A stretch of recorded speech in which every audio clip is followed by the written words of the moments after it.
Hey,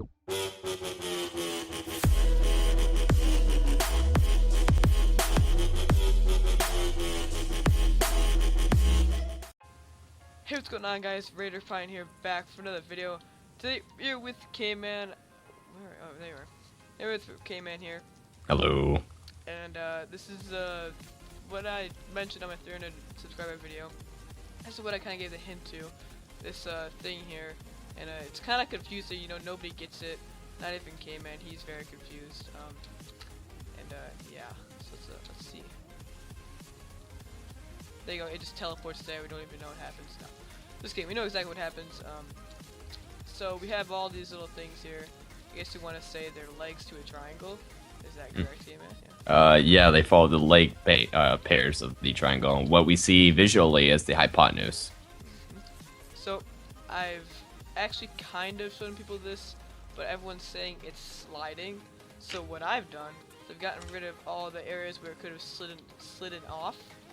So just to prove that it's not sliding, it's actually following a flight path. And yeah, so pretty much what we're seeing here is I actually have all this wired up and ready to go. Okay, do that real quick. Yep. So what we're seeing here is every single full triangle made is one game tick, right, K-Man? Yes, so what's going to happen, it's going to render the Y value first, so this TNT is going to go up first, a certain amount of blocks. And then it's going to go to the next value. In this case, there's no X value needed, so it goes to its Z value because it's going north. And once it reaches this destination right here, it's going to blow up because that's one game tick. Because a repeater and then to a comparator, it's one game tick. Yes. So it should blow up right here. So we'll fire it. And boom. So that is one game tick. So now, do you want to add a couple more game ticks?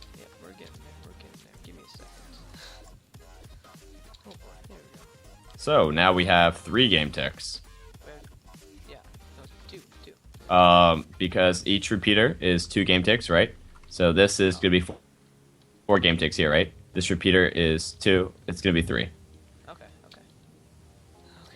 It's 1 less than you expected. 1 more than you expected it to be. Alright, so it came all the way from there to there. You saw that. You want to add another one? You can add 2 more. You can add a repeater on 3 ticks delay. It'll jump 5 triangles. Okay. So I'll press the button for you. I don't have that many triangles, K-Man. So Oh, you have 5. You have 5 I though. have 5, yeah. But just had 5. So start right there. And then if we went one more, it would like blow up somewhere in mid or over here. I don't even know where. Somewhere here. Oh, you want to try it real fast? Actually, Just guess. I have to open this up then. So yeah, you can go. Okay, get ready to be amazed, people. I don't even know what's gonna. Oh, right there. Okay, right here. Yeah, so that right there would be the 8th triangle. Yeah. Okay. So, you know, we did just figure this out just because, you know, why not? Of course, it's K-Man, so we gotta have reasons. Okay, so let's get to reasons why. So first of all, Minecraft's a block game, right? It's now astrophysics, so it doesn't follow the real physics of real world or whatever. So what happens here is, to make life easier for the coders of Minecraft, they easily coded TNT instead of going diagonally to follow linear paths. What's happening is, it's a lot simpler to say, hey, let's render the Y coordinate. Hey, let's render the X coordinate. Hey, let's render the Z coordinate. Then instead of rendering all 3 at the same time to get the diagonal point or each individual at certain destinations. So what Minecraft did is basically like, we're going to render each base pair separately, or each Y coordinate pair separately, in order to give you the visual effect of it going diagonally, but in reality it's going up, left, or right. Yeah. Okay. So what we have over here is a bunch of examples of different ways you could, I guess, show this triangle. Yes. There's a lot of different ways here. I think we should show the 45-degree triangle, or 45, okay. or this one right here. Okay. So what we have here is a setup. So we have 20 power here, right? And we have 1 TNT here. Of course, this isn't a 20 power, it's just 1, but it's demonstration. Let's pretend this is 20 power here, right? So after a little bit of fiddling around, we found a sort of correct equation. It's a little bit off, you know. We can't have it perfect because the numbers are pretty long decimals. So what we do is we have the amount of power. In this case, is 20 times 0.6 to 0.62. I'm doing 0.62 in this equation. So basically, that is going to be 12.4 something something something. So what's going to happen in this first? It's going to render the west value first, or the x value in this case. It's going to go 12.4 blocks this way, and then stop. It's going to then render the x or z coordinate, in this case, north, 12.4 blocks, and then it's going to blow up in the one game tick. So the reason why it's traveling 12.4, 12.4, we're creating a 45-degree triangle. So it's 45 degrees from the power. So you have a 45, 45, 90-degree triangle. If you took trig, you know those base pairs are exactly the same length. So now let's get the hypotenuse. To find the hypotenuse, you would do the 12.4 squared times 2, because they're both the same base pairs. It's a squared plus b squared c squared. So in this case, once you do all that fancy math, you find out it's 17.5 something. Yeah, pretty much So, the Pythagorean theorem. So from the one game tick explosion, it's going to travel 17.5 blocks and then explode.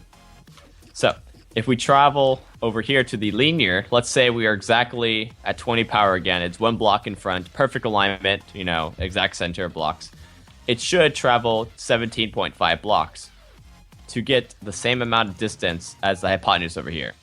Because basically what Minecraft is saying is like, hey, this is enough power to go 17.5 blocks. Hey, this is enough power to go 17.5 blocks. It's basically exactly the same thing. So the path of it straight is exactly the same amount of blocks it would travel diagonally. Or in this case, the hypotenuse. Yeah. So we can do... Go ahead. Okay. So let's say, you know, in your normal lein cannon, like, I don't know, 100 stack or 230, whatever, 255, you have your power at the bottom and then everything being pushed into the barrel, right? Yeah. So it would go up. It would travel to the very top of the barrel first. Yep. So it would be calculated its y value. So that's why on like no problem bras video, he showed like it going up and across. He was correct in the way it's rendering. So basically, it's rendering its y value first. So that's why all cannons proceed to go up. You can have a floating barrel, yet it still hits the top. Once it hits the top of a guider, let's say this is your guider here, right? If it's interfered at all during this part of this base pair link, its power is going to be redirected to be parallel to what it would have been. So basically what I'm trying to say, instead of going up anymore, it's going to redirect all its power to go forward. And we can demonstrate that with your little cannon over there. It's, I have it in 2 spots. We'll go over here. Oh, no, you know the triangle one. Oh. Yeah. So basically right here, if we interfere with this flight path right here of going... Let's interfere with it going up. So we interfere it right here, right? Yeah. It's going to get interfered here and then travel straight. So let's go ahead and do that. Let's set it back to the one game tick. Let's set some blocks right here so it stops, right? It's going to explode, but basically it's going to be interfered and travel forward. Yeah, so right there it landed pretty much in the same exact spot, just a bit lower than Yeah. before. So if we get rid of this interference and then try the interference the other way, let's say we block off it right here. If I can get there without flight speed 10.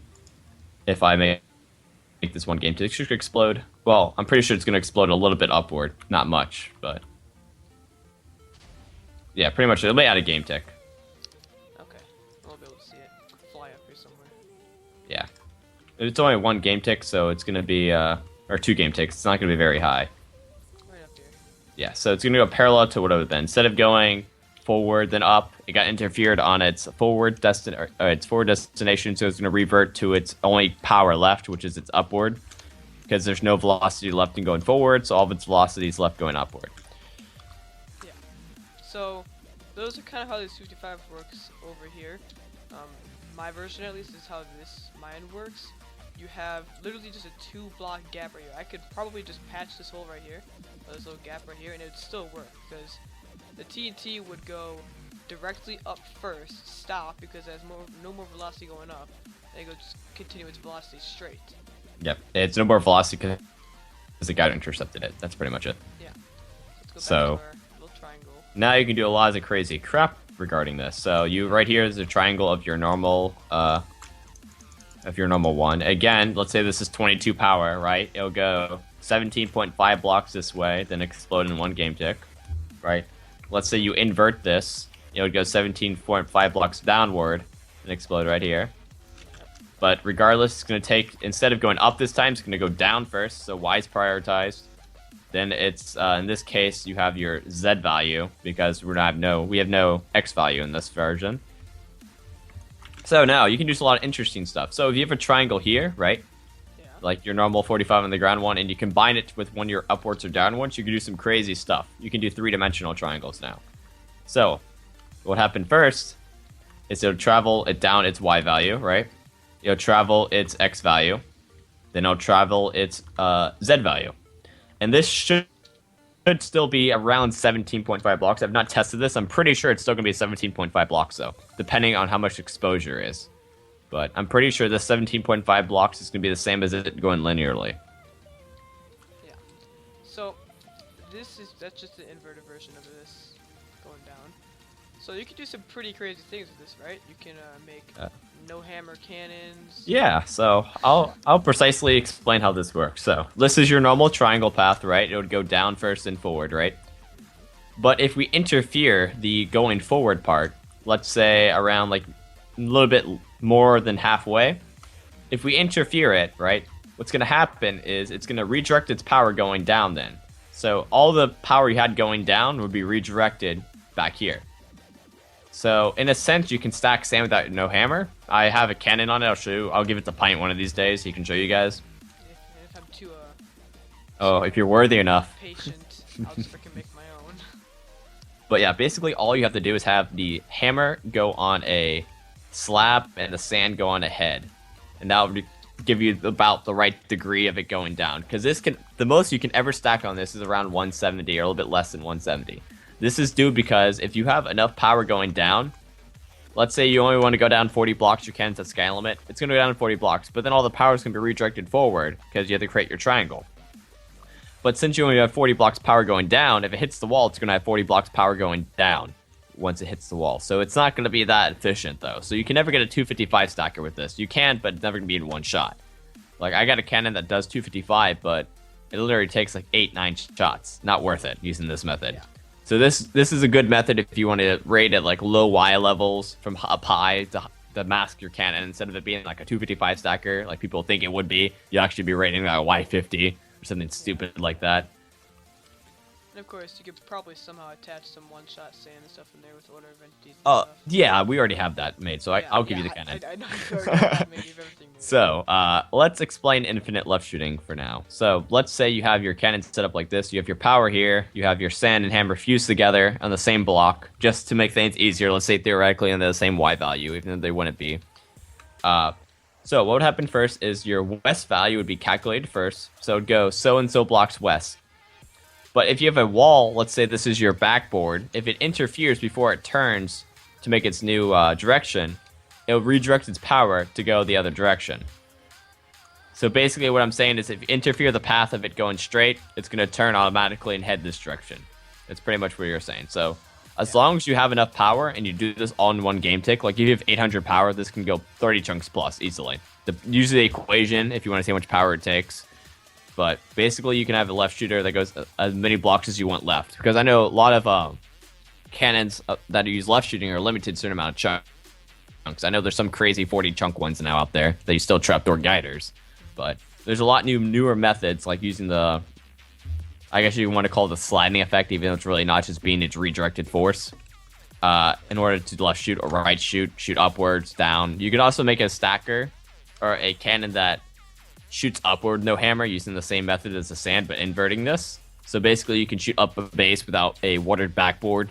So I know a lot of people are annoyed with shooting upward because you have to recreate your backboard each time because it gets destroyed. Yeah. So that's some cool crap you can do. And basically, let me explain something else. On servers with east to west patch, such as OpticCraft, Controller was one of them, all these big servers, I don't think Cosmic has east to west fix. But what happens is, on east to west fix servers, instead of the X being prioritized first out of the two, or excuse me, Y is always prioritized first, but instead of X being prioritized over Z, it's Z prioritized over X. So basically your cannon's going to travel south north then west east instead of west east and south north.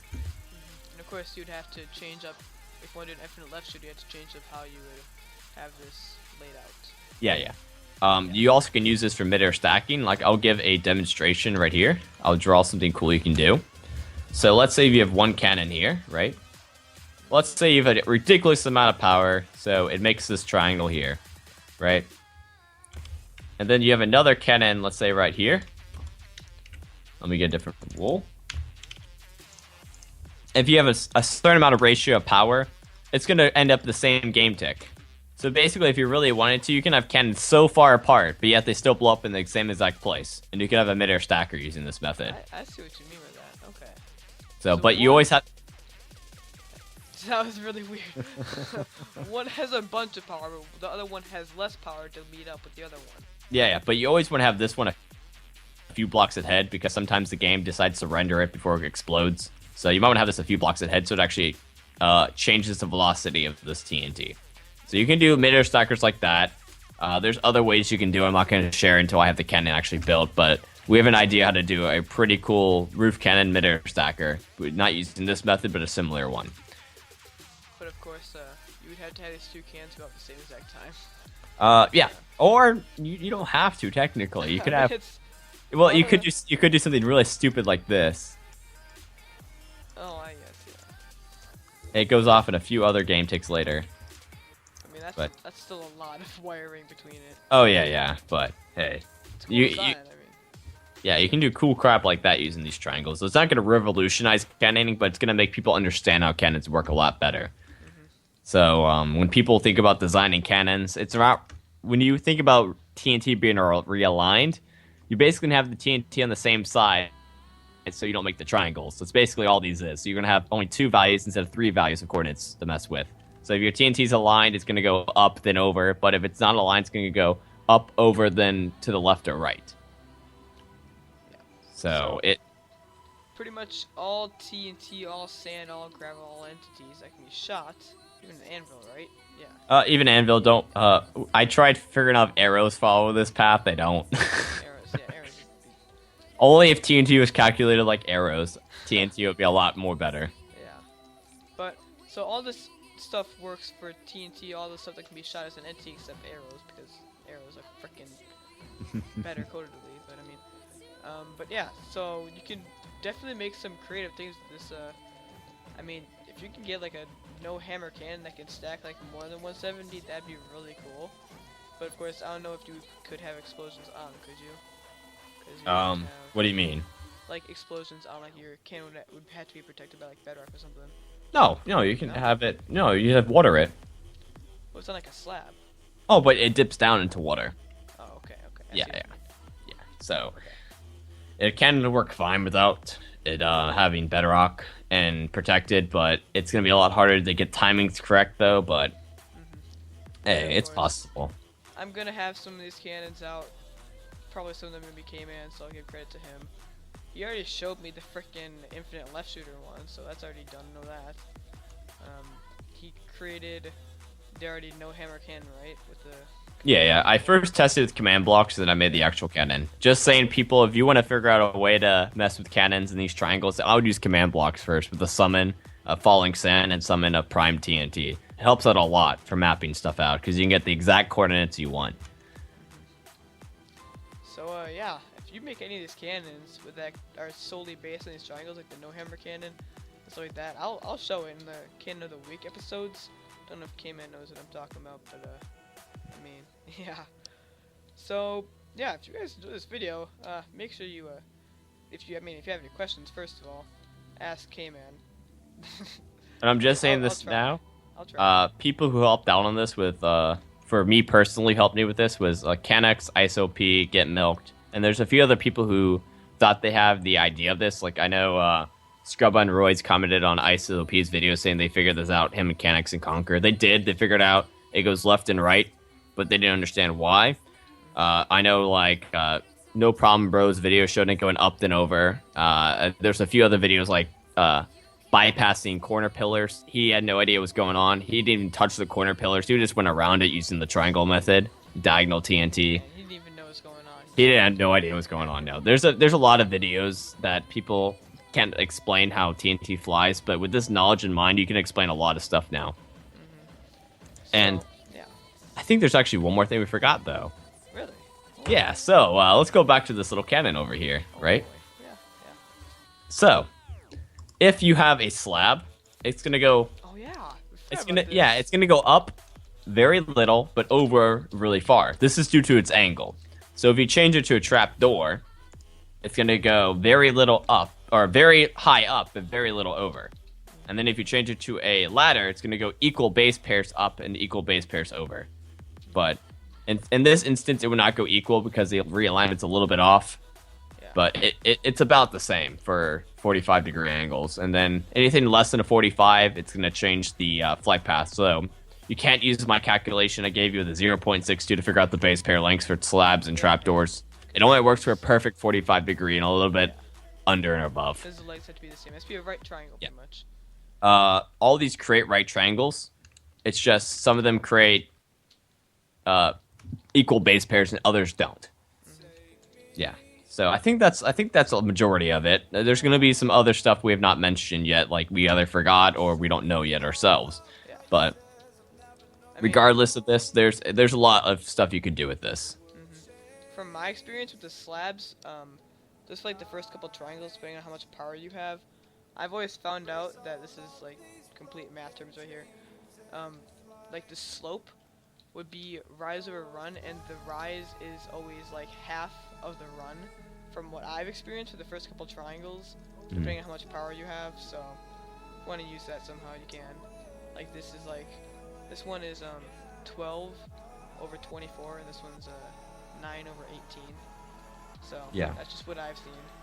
And if you guys want an easy method to finding these out instead of building these by hand, I'll show you an example of how to figure these out pretty quickly.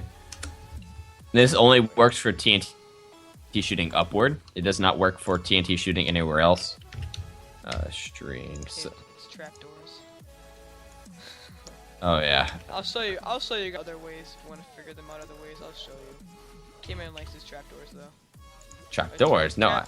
Just whatever they're called, whatever the frick they're called. Okay. Yeah. So basically, tripwire hooks. Yeah. So basically, your setup is going to be 2 tripwire hooks, some string in the middle, piston, and a block. So when the one game tick ends, it's going to activate the tripwire hook and push out the block to where it changes directions. Block back here. Yeah, take it. So, hey, do you mind if you paste that in front of here real fast for you? Boy, that go too far. Huh? You did a little bit, but hey, just paste it in front where your bedrock is. I'm going to move your... Oh boy, okay. I'm going to take this then. I'm going to move this over for you. One, or couple. Flight path. Copy. I moved your flight path over 20 blocks. You're not permitted to do that mode. Oh, you have to do it. What do I have to do? You have to move your flight path over yourself. Yeah, I'll just, you know what? Aren't you the ownership of the plot though? I don't have permission to do it though. Oh, okay. Yeah, and just stack this up. Like 30, 40 up, 50 up. Okay, I'll do that right now. And it will destroy your flight path for now. That's fine. Stack. Just go for the lulls. 150 up. Okay. And we'll cut it right here for now. Very good server. It can handle it. Okay, let's say we're back. Okay, so now that this is all in here, all you basically have to do is put the... You want to put on... Actually, no, it won't show it. Put it in creative mode, yeah, so it doesn't blow anything up. Yeah. You want to put extra... You want to put a bit more time in? I did on it. Okay. So let's go and fire it. It should update to each place. Yep, so basically it goes up this certain amount of blocks over, then it goes its next up, then over, then it goes up next, then over, up, then over. So then you can easily get your triangles. And it matches basically where this would have gone. And if you're doing it like this, it's always going to go up and then over first. It's Yes, gonna go, always up, then over, yeah. It's not going to go over and then up. It's No. Y is prioritized. Yep, Y is prioritized, so it's going to go up, then over, yeah. And if you want to do it the what's this called, like the going up way, I guess you can say, like the diagonal way, I'll show how to do that in Yeah. other videos. There's different ways of doing it. I'm gonna go through this. But yeah, if you're using a 45-degree triangle on the ground, use the equation. It will save you a lot of time. Yeah, I've been taking notes, believe it or not, because I'm a freaking scrub like that. there's a Google sheet that I'll share, Google Docs I'll share, and it'll have the equations and stuff like that. If you want to figure this out for yourself. And yeah, so thanks. Get milked, yeah. Kennex and a lot of other people who helped in the process. People, yeah. For finding this out, and thanks to K-Man for explaining this, because I actually tried to make a video about this, and you know, I didn't do very well. So, yeah. Hope you guys enjoyed this video. I'll keep you updated with these triangles. I'll keep trying to find different ways to, as K-Man and his team make these cannons, all these new cannons, new theories, all this new stuff. And yeah, I'm Raiderpint, that's K-Man, and I'll see you guys in the next video. See ya. Goodbye.